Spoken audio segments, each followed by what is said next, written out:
우리 찬송가 391장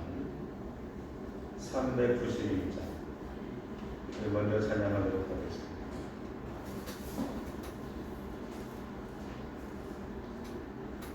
1절 4절만 찬송하겠습니다.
이제 시간이 되었으므로 다 같이 조용한 기도를 드리시고 종료 주일 예배를 시작하겠습니다.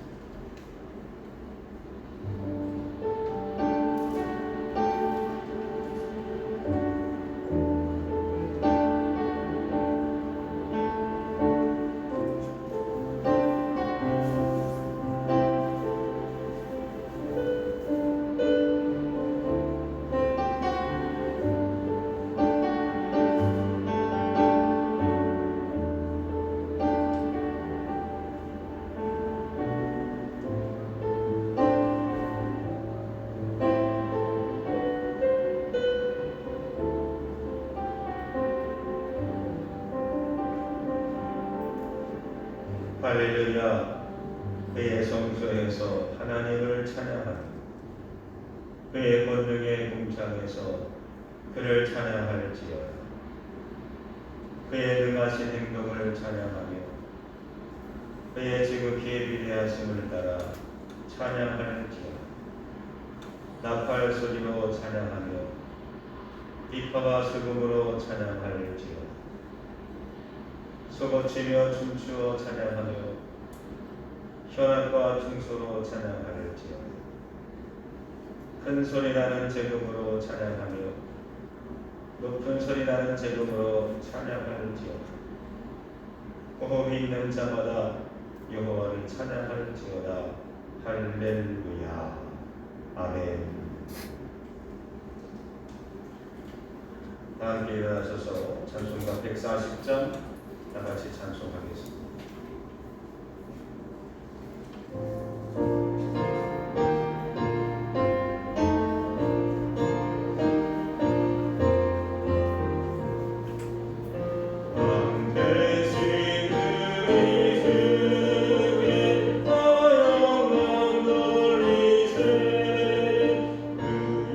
날 많은 의의 보상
19번.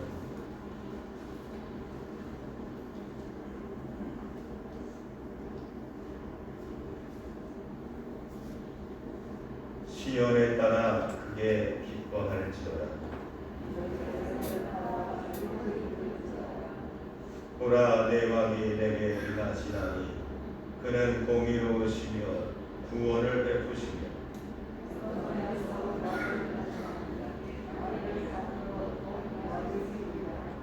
내가 에브라임의 경고와 예루살렘의 말을 끊겠고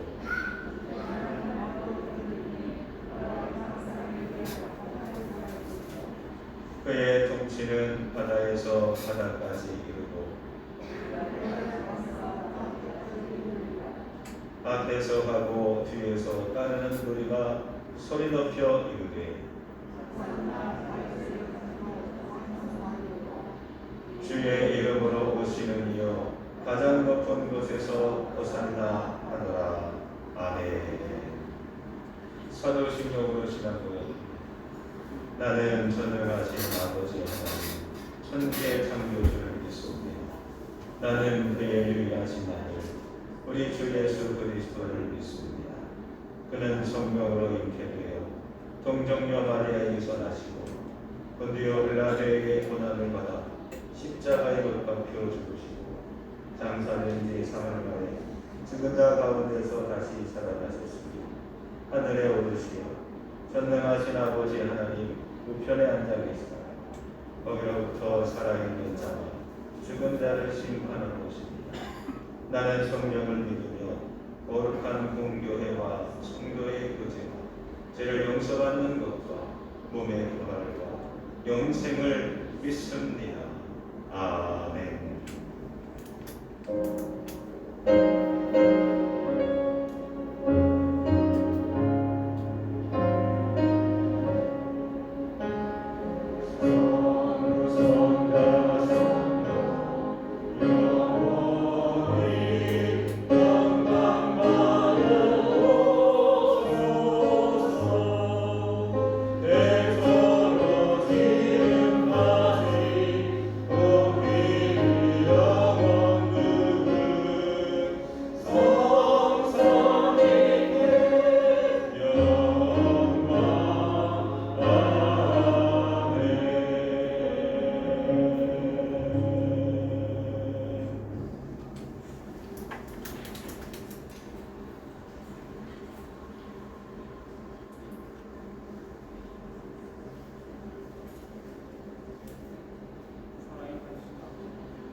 감사합니다. 오늘도 귀한 길을 허락하셔서 저희들 아버지께 예배 드리게 하심을 감사드립니다. 아버지, 저희들 아버지 뜻대로 지난 한 주간 살아왔어야 되는데 아버지 뜻대로 살지 못한 것이 있으면 이 시간 아버지 용서해 주시옵소서. 늘 화평의 자녀로 살 수 있도록 도와주시고 빛과 소금의 자녀로 살 수 있도록 도와주시옵소서. 아버지, 저희들 드림교회를 사랑해 주셔서 저희들 지체들에게 늘 힘과 용기를 주시나 감사합니다. 아버지, 저희들 한 주간 더 살아가면서 늘 실만한 물가로 인도해 주시옵시고 해를 두려워하지 않는 용기와 지혜와 믿음을 허락하여 주시옵소서. 아버지, 저희들 한 주간 살면서 말씀으로 늘 힘입어 살아갈 수 있도록 아버지께서 함께하여 주시옵소서. 늘 말씀을 사모하는 저희들 지체들 되시기를 인도하여 주시옵소서.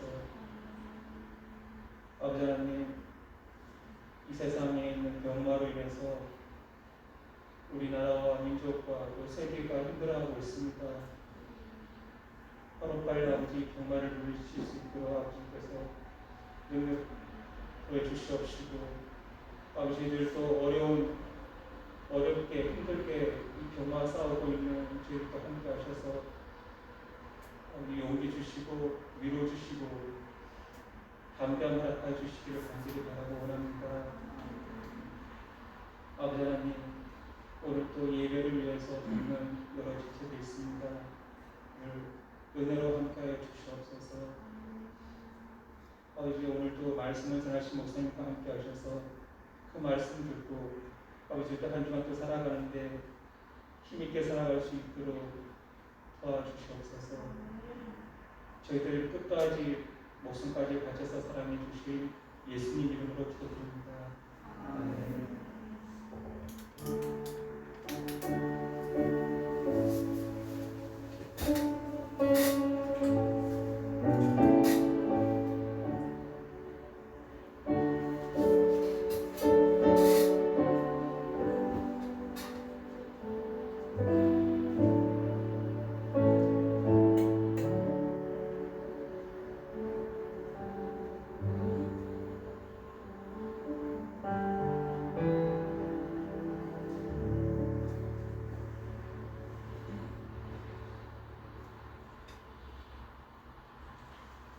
하나님의 말씀은 구약 성경 스가랴서 9장 9절부터입니다. 페이지 수로는 약 1320페이지 정도에 있습니다. 구약 성경 스가랴서 9장 9절부터 17절까지 말씀입니다. 스가랴서 9장 9절서부터 17절까지 말씀.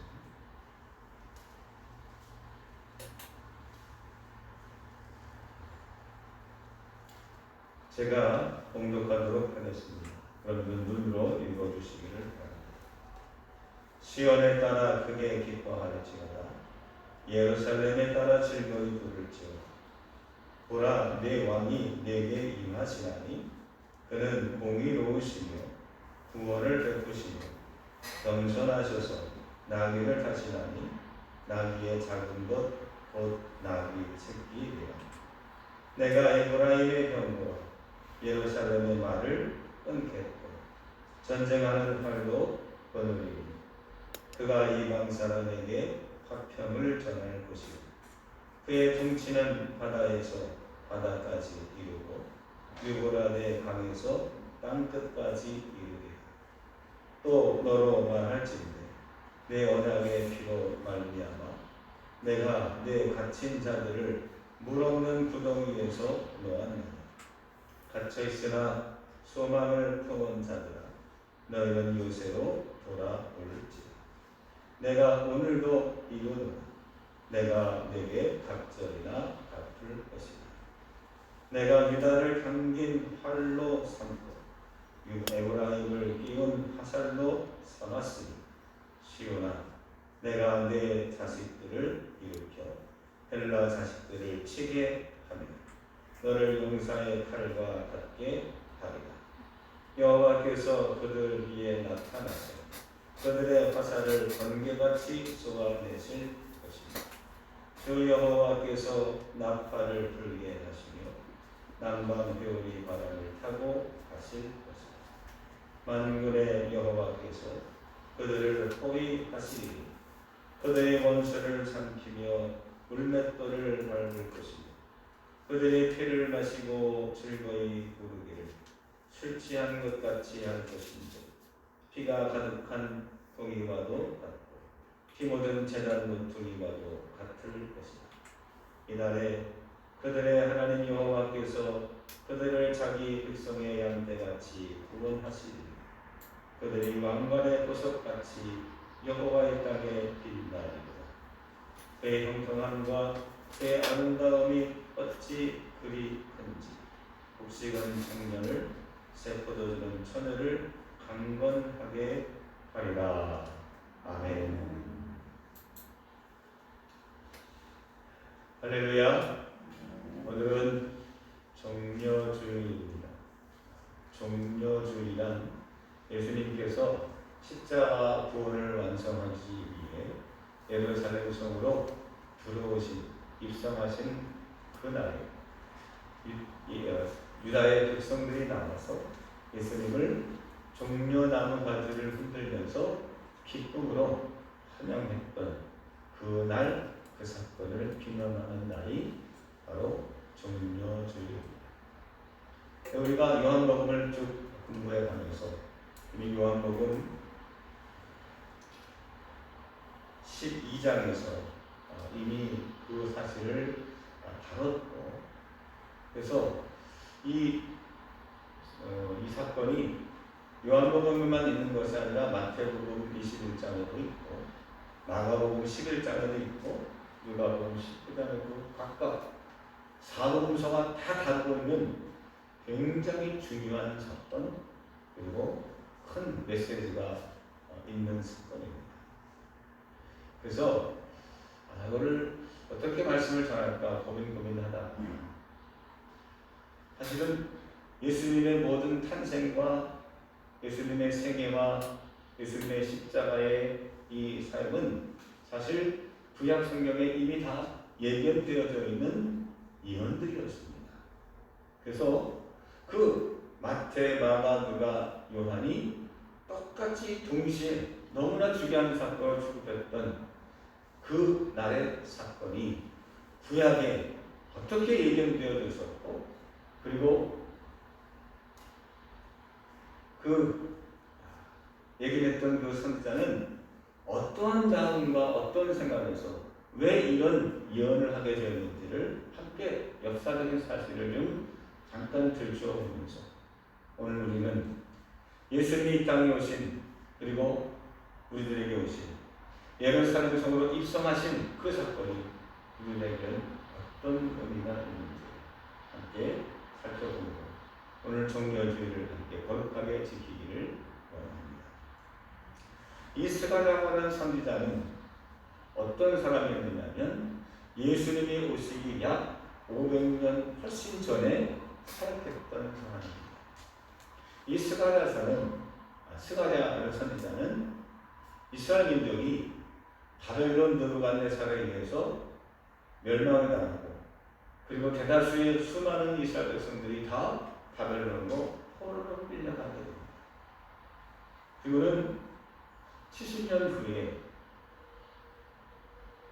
그 바벨론을 무너뜨리게 되면서 페르시아의, 성경은 바사라고 되어 있죠. 바사의 고레스 왕이 바벨론을 무너뜨리고 그 바벨론에 종살이 하고 있던 이스라엘 민족에게 자유를 주게 됩니다. 너를 고향으로 돌아가라. 그래서 그 바벨론으로 포로로 끌려갔던 이스라엘 백성들이 몇 차에 걸쳐서, 단기간이 아닌 수십 년에 걸쳐서 예루살렘 성으로 귀환하게 됩니다. 그런 시대에 활동했던 선지자가 스가랴라고 하는 선지자입니다. 우리는 바벨론 포로에서 돌아온 것이 한 번인 줄 아는데 최소한 공식적인 게 3번이고요. 그리고 수많은 돌아온 사람도 있지만 돌아오지 않고 거기서 머물고 그 바사의 백성으로, 국민으로 귀화한 사람들도 꽤 있었고, 그 당시 활동했던 선지자가 미가, 나훔, 하박국 이런 선지자들, 학계 이런 선지자들. 그래서 그 시대별로 어떤 목적으로 왜 말씀에 그렇게 선지자들이 말씀을 전했는지, 오늘 스가랴는 어떤 마음으로 그 이스라엘 백성들에게 전했는지. 그래서 이 스가랴서를 읽는 이 대상자들은 어떤 사람들이냐? 그 바벨론에 지금 아직 남아있으면서 아직 귀환하지 않는, 아직 고민하고 갈등하고 있는 수많은 이스라엘 백성들에게 주시는 메시지라는 사실입니다.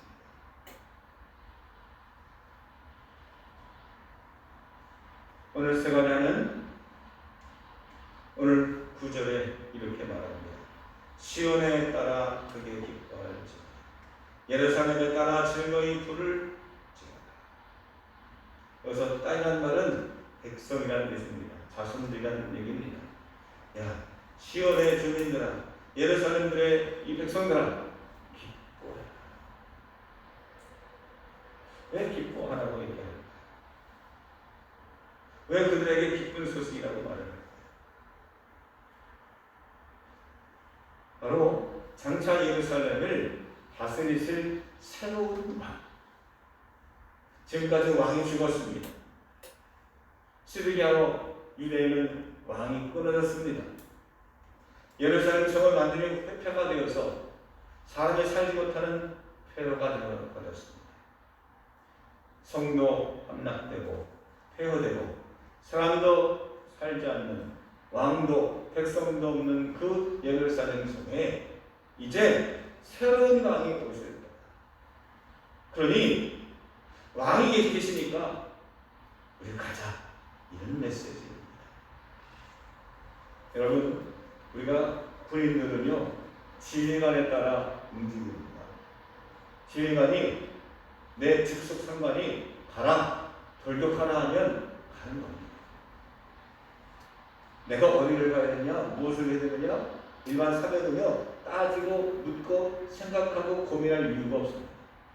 그냥 내가 복종하는 소대장이 돌격 앞으로 하면서 먼저 가면 그 사람 따라가면 되는 거예요. 작전이고 뭐고 없습니다. 병사는 따라가는 거예요. 이스라엘 백성에게 우리를 다스리실 왕이 예루살렘에 들어왔습니다. 오실 거다. 그러니 우리 가자라고 하는 메시지가 선야서입니다. 그러므로 이것은 기쁨의 소식이고 가장 은혜스러운 그런 복음입니다. 또한 이 부분의 말씀은 아시다시피 온 인류를 위해 십자가를 지신 예수 그리스도께서 예루살렘 성으로 들어오신 날을 미리 500년 전에 예견되어져 있는 말씀입니다. 이 말씀이 500년 동안 수많은 침략자들에게 정복을 당한 왕이 없이 500년을 살았던 이스라엘 백성들에게 지금도 예수님 오실 당시 지금도 로마에게 정복을 당해서 피 지배자로 우리는 36년 동안 일제히 지배를 받았지만 이들은 최소한 500년 이상 지배를 받았습니다. 내 할아버지서부터 계속 노예로 종살이로 식민지로 살았던, 그래서 기다렸던 그들의 간절함 속에 예수님이야말로 우리를 구원하실 그 수많은 선자가 예견하고 500년 동안 수많은 이스라엘 백성들이 기다렸던 그분이 바로 이분입니다. 그러기에 2000년 전에 예수님을 맞이하며 환영했던 인파들은 단순한 환영이 아니었습니다. 500년의 한이 맺히고 그들의 한을 풀어줄 진정한 왕, 그들은 그 이름을 메시아라고 합니다. 그리고 헬라어로 번역하면 그리스도입니다. 단순한 영웅이 아닙니다. 하나님께서 말씀을 주셔서 예견되어져 왔고 하나님의 여호와에게로 준비되어져 왔던 이스라엘을 구원할 예루살렘의 새로운 왕. 이제는 뒤바뀌지도 않고 이제는 완전히 예루살렘 성을 회복하실 그 500년 전에 예견되어졌던 그 700년 전에 미가의 선자에 의해서 그분이 바로 베들레헴에서 탄생하실 것을 미리 예견되어져 왔던 그분. 그러므로 마태복음 21장 9절을 보면 그들은 이렇게 환영합니다. 동그라미 1번을 보시면 앞에서 가고 뒤에서 따르는 무리가 소리 높여 이르되 호산나 다윗의 자손이여 찬송하리로다. 주의 이름으로 오시는 이여 가장 높은 곳에서 호산나 하다. 호산나는 여호와를 찬양합니다. 그들이 예수님이 예루살렘 성에 오실 때 BTS가 오는 것과는 차원이 다릅니다.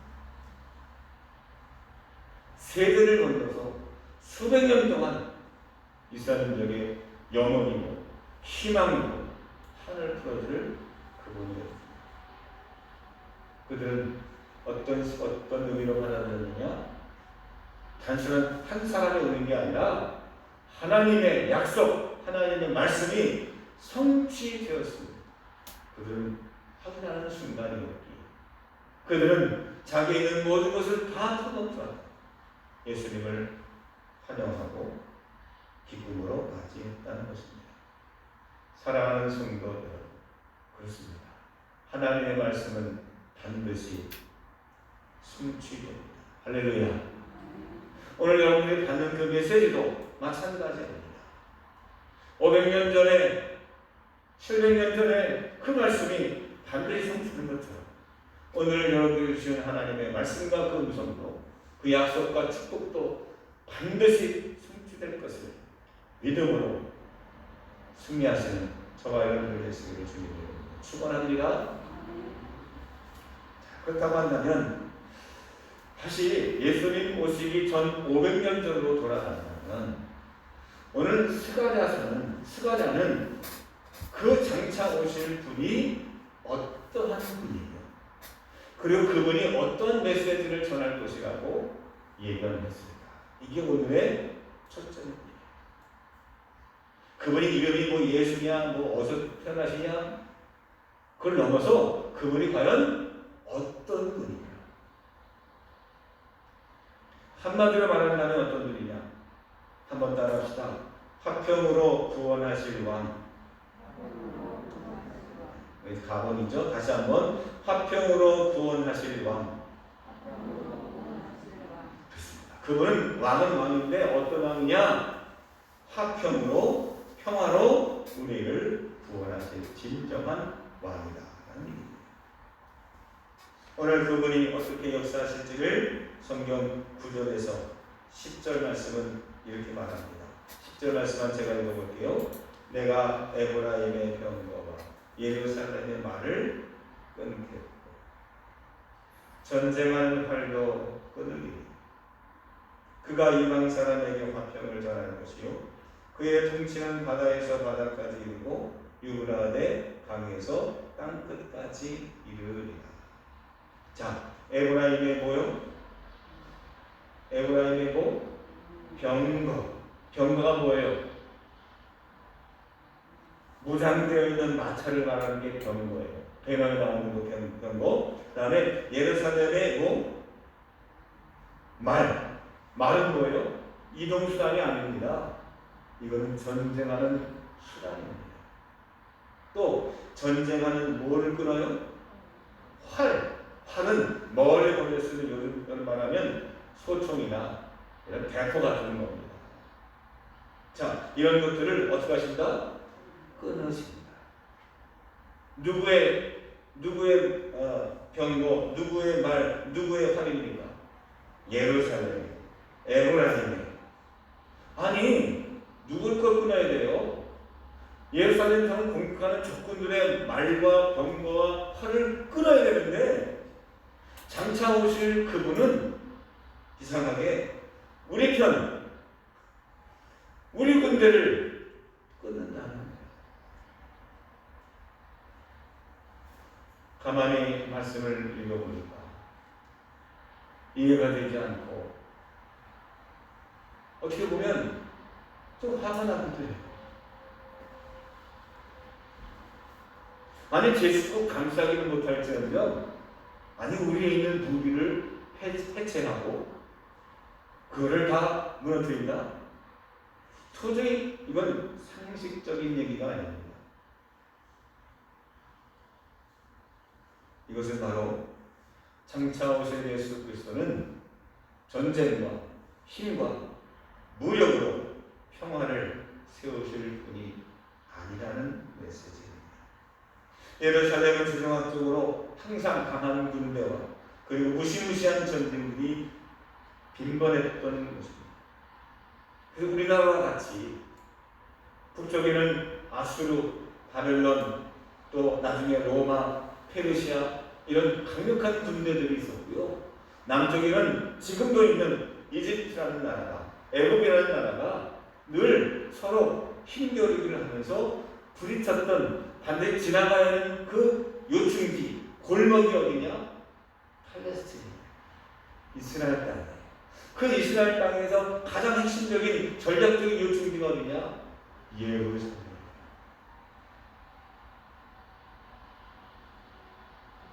그러므로 예루살렘 성의 주인은, 예루살렘 성의 왕은 항상 전쟁 준비를 해야 되고요. 이게 사느냐 죽느냐. 예루살렘 성을 빼앗기느냐 아니면 지키느냐가 한 나라의 한 민족의 운명을 갖고 있는 최대의 격전지가 예루살렘.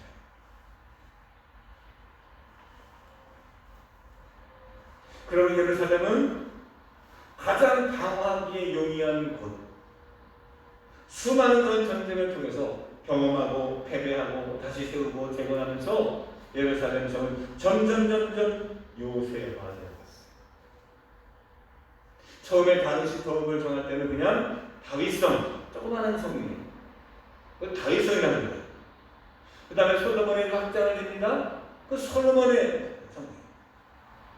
나중에 그것이 더 큰 예루살렘 성으로 점차 1차, 2차, 3차 매번 확장되고 보수가 되고 새로운 이론이 개발되고 새로운 시설이 확충됐어요. 그러므로 우리가 성리수를 가보게 되면 우리가 지금 바라보는 예루살렘 성은 옛날 솔로몬이 세웠던 그 예루살렘 성이 아니에요.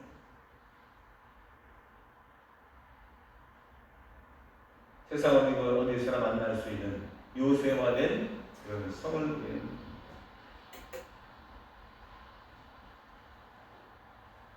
여러분, 진정한 평화를 이루기 위해서는 강력한 군대 있어야 합니다. 그런데 완전한 평화를 위해서는 과연 그럴까?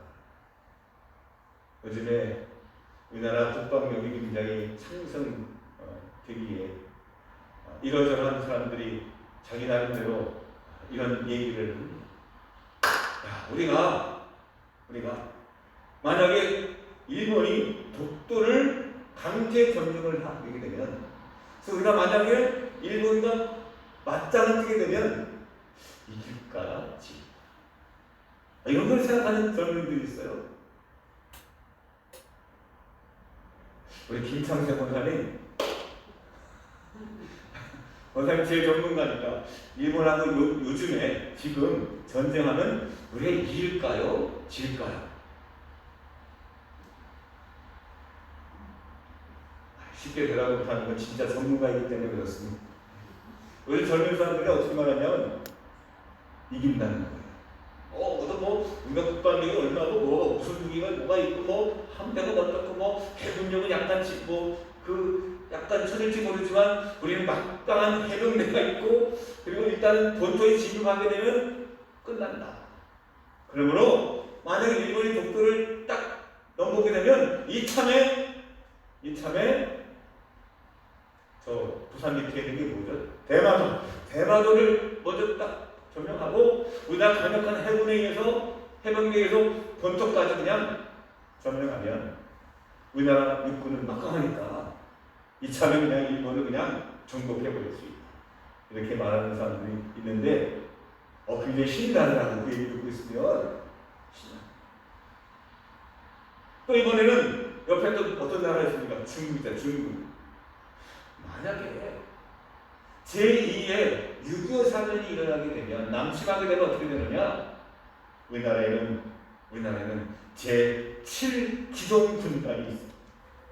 전 유럽에 있는 전 기갑사단을 다 쓴 것보다도 더 많은 기갑사단이 우리나라에 딱 있어요. 그러니까 한 나라가 유럽 전체의 탱크보다 더 많아.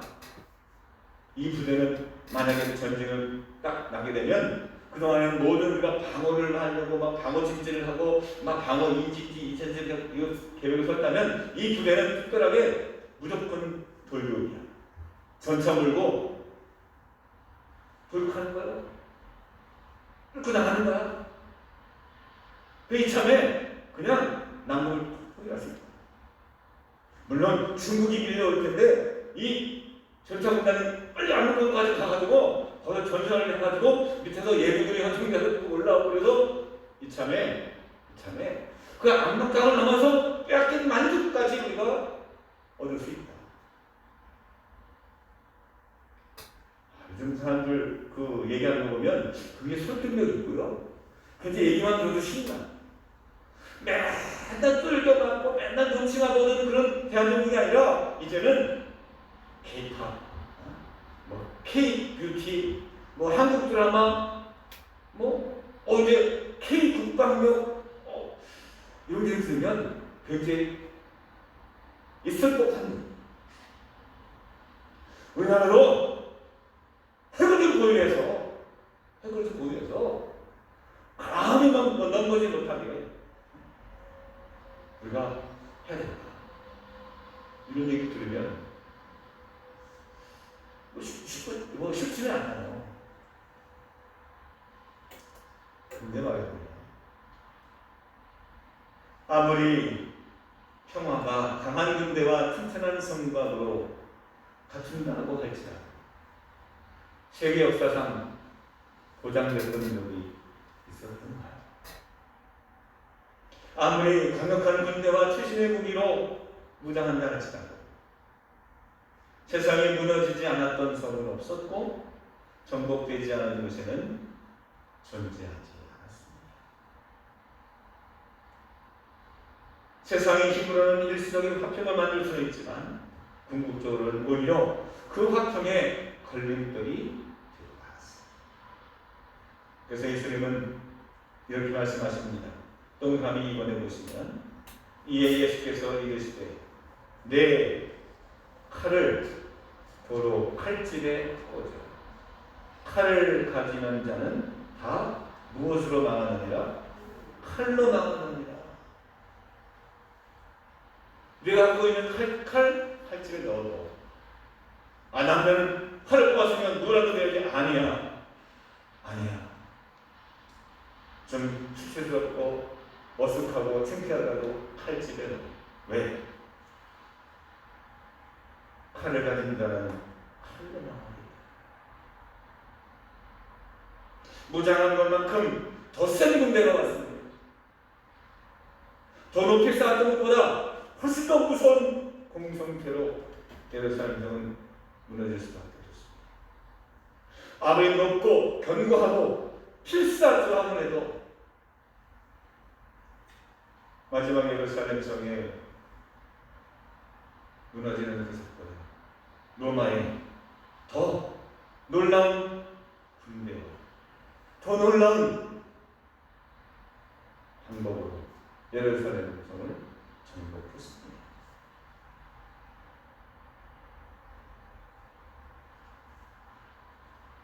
기원 후 66년 유대 전쟁에서 예루살렘 성의 마지막 싸움은 온 이스라엘 완전히 전 세계로 흩어졌습니다. 수천 년을 나라 없는 땅이 없는 집시 같은 민족으로 살아가는 운명을 갖게 되었습니다. 예수님은 그를 아셨던 거예요. 칼을 가진 자라는 칼로. 예수님의 오늘 이 말씀은 에브라임의 병고, 예루살렘의 말, 전쟁하는 화를 내가 끊겠다. 내가 꺾겠다. 내가 없애겠다. 이 메시지는 그래야 진정한 화평, 진정한 평화를 이루기 때문입니다.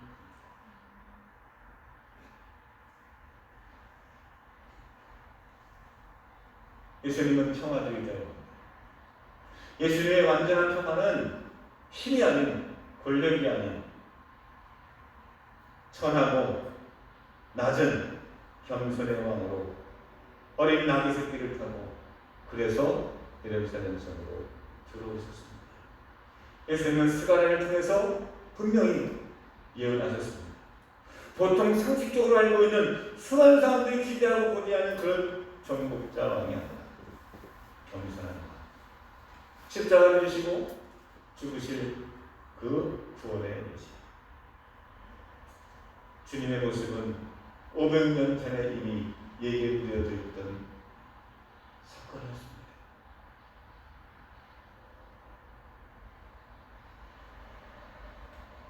그럼에도 불구하고 예수님이 오실 때 호산나를 외치며 종려나무를 흔들었던 유대 백성들은 그럼에도 불구하고 이 사실을 몰랐어요.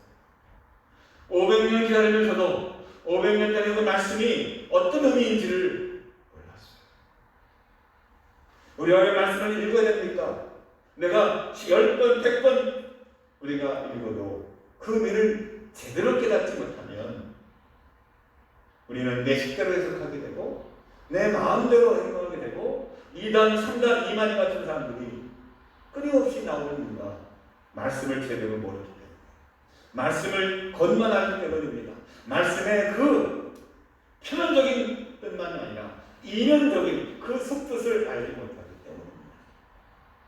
말씀을 많이 읽는 것도 필요하지만 깊숙이 묵상하는 것도 필요합니다. 예수님은 화평으로 구원하실 원합니다. 예수님은 십자가를 지시기 위해 진정한 평화를 이루기 위해 어린 나귀를 타고 오셨습니다. 우리가 닮아야 될 예수님의 모습이 이런 모습이 아닐까. 두 번째,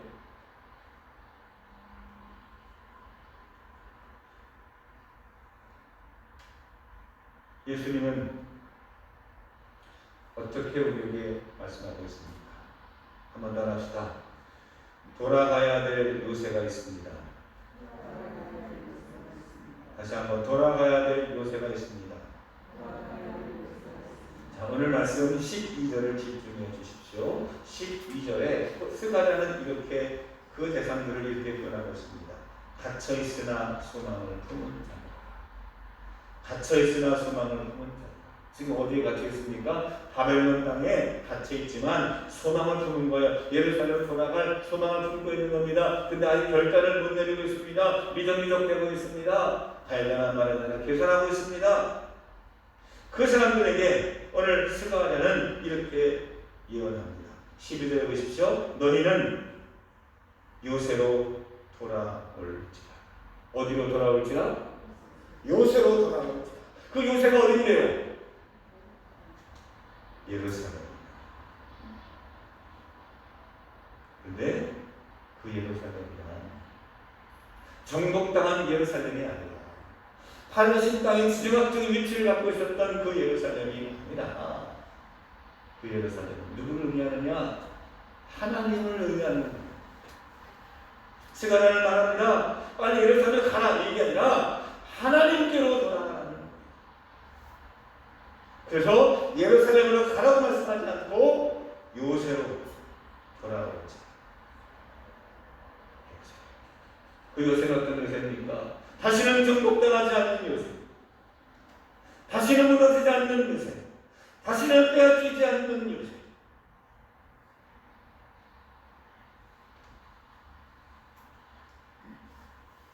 그러므로 시편 18편 2절에 동그라미 5번입니다. 이렇게 노래합니다. 여호와는 나의 무슨 성?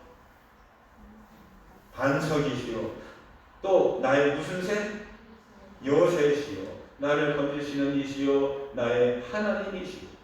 내가 그 안에 피할 나의 무슨 비? 다윗이요. 나의 무슨 새? 방패시요. 나의 구원의 뿌리시요. 나의 무슨 성? 산성이시요. 누가? 하나님께서. 나의 진정한 요새는 누구시냐? 하나님이시다. 사랑하는 성도들, 우리가 진정으로 피할 가장 안전한 은신처가 어디입니까? 하나님입니다.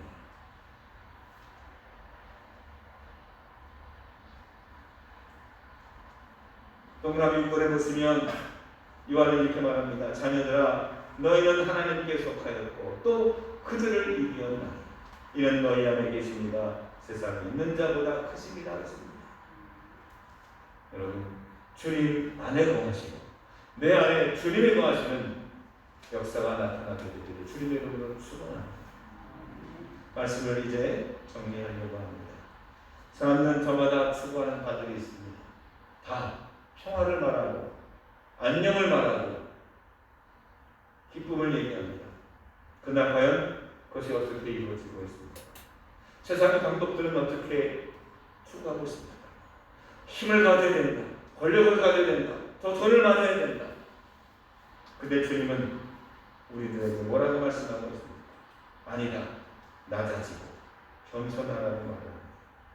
그리고 주님께서 우리에게 주시는 메시지는 뭡니까? 천국이 여기 있다 저기 있다 말하는 것이 아니라 천국은 너희 안에 있다. 하나님 안에 있습니다. 하나님 안에 있는 거고 내 안에 하나님을 품는 것입니다.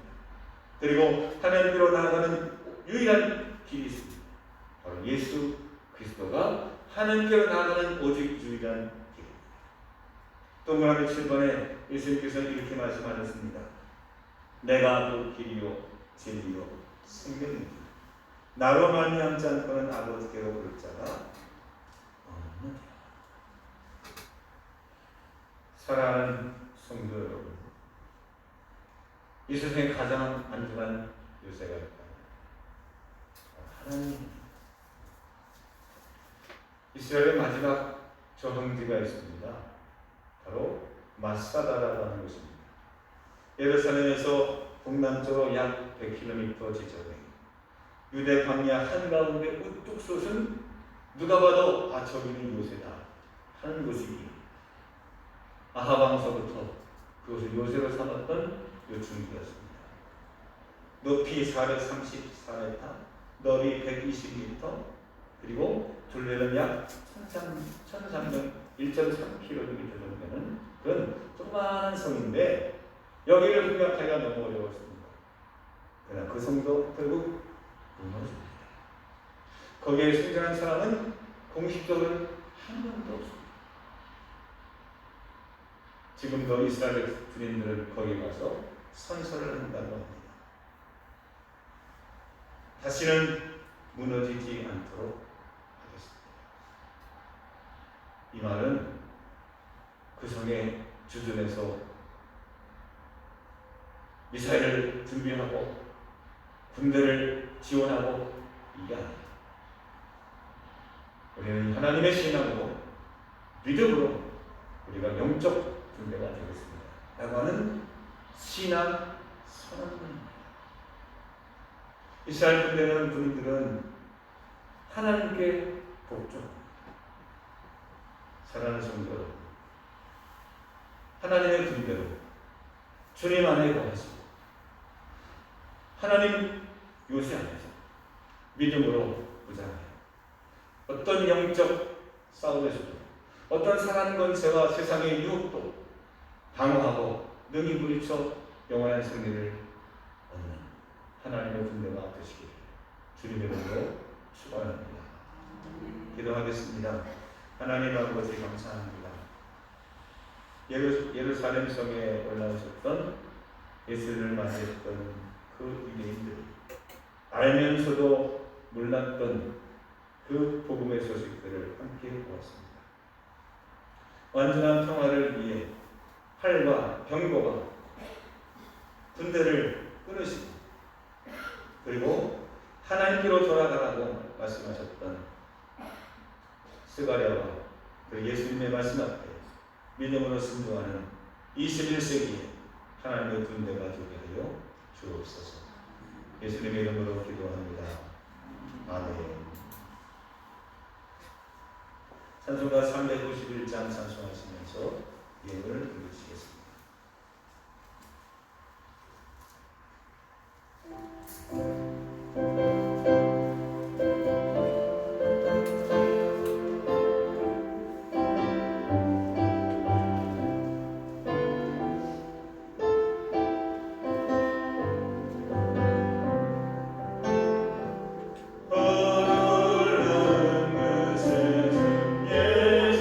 예수, 잔뜩 여겨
필요한 것들을 제공하셨습니다.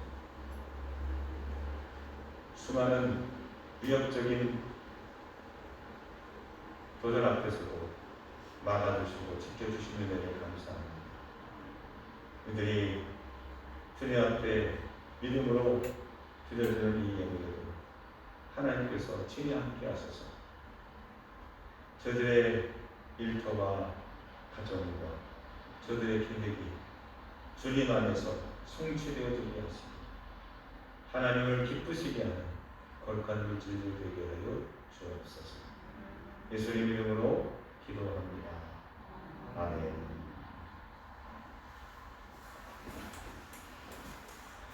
광고 말씀 드리겠습니다. 오늘은 십자가 구원을 위해 예루살렘 성에 오신 그날을 기념하는 날입니다. 내일서부터 고난 주간이 시작되는데 아직 그 코로나 이 거리두기 단계가 계속 연장이 되어서 고민을 하다가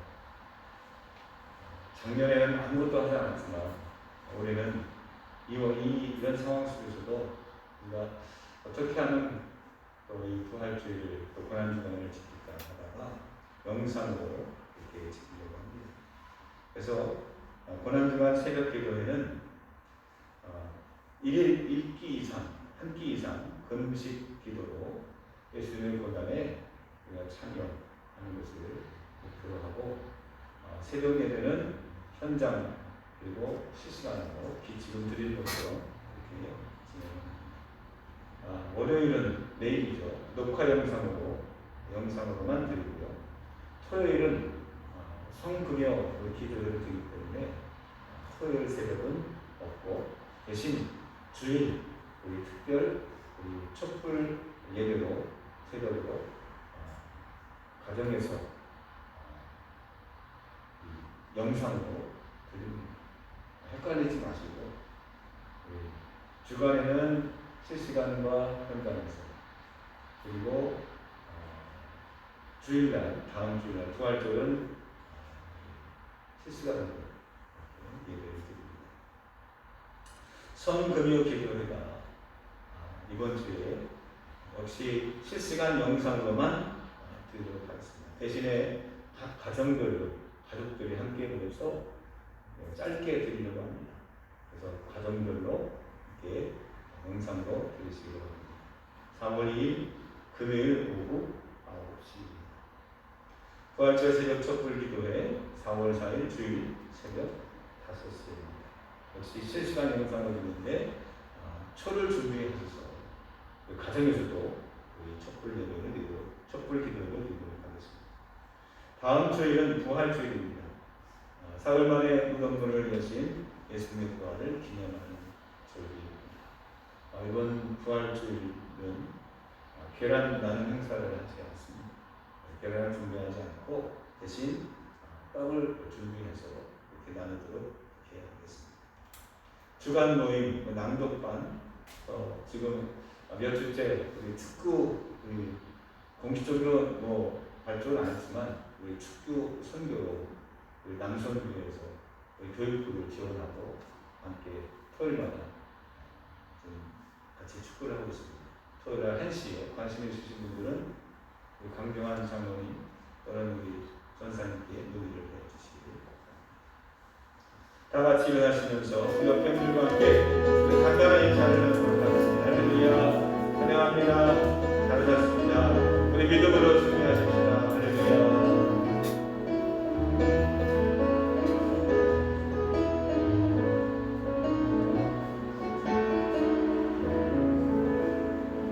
제가 마지막으로 축도하는 예배를 마칩니다. 2000년 전 예루살렘 성문 앞에서 호산나를 외치며 예수님을 맞이했던 그 유대인들 그 마음들처럼 저희도 주님을 기쁨으로 호산나로 맞이하는 오늘이 되게 하여 주옵소서. 그러나 진짜 이 땅을 평화의 왕으로 다스리시기 오셨던 메시아로서 그리스도로서 하나님의 아들이시면서 겸손의 마음으로 오신 예수님을 본다. 그리스도와 같은 삶을 살아갈 수 있도록 인도해 주옵소서. 폭력과 전쟁이 난무하는 이 시대에 저희들이 그 평화의 마음을 잃지 않게 하시고 예수 그리스도의 정신으로 온전한 화평의 날을 준비하는 참 그리스도인 되게 하여 주옵소서.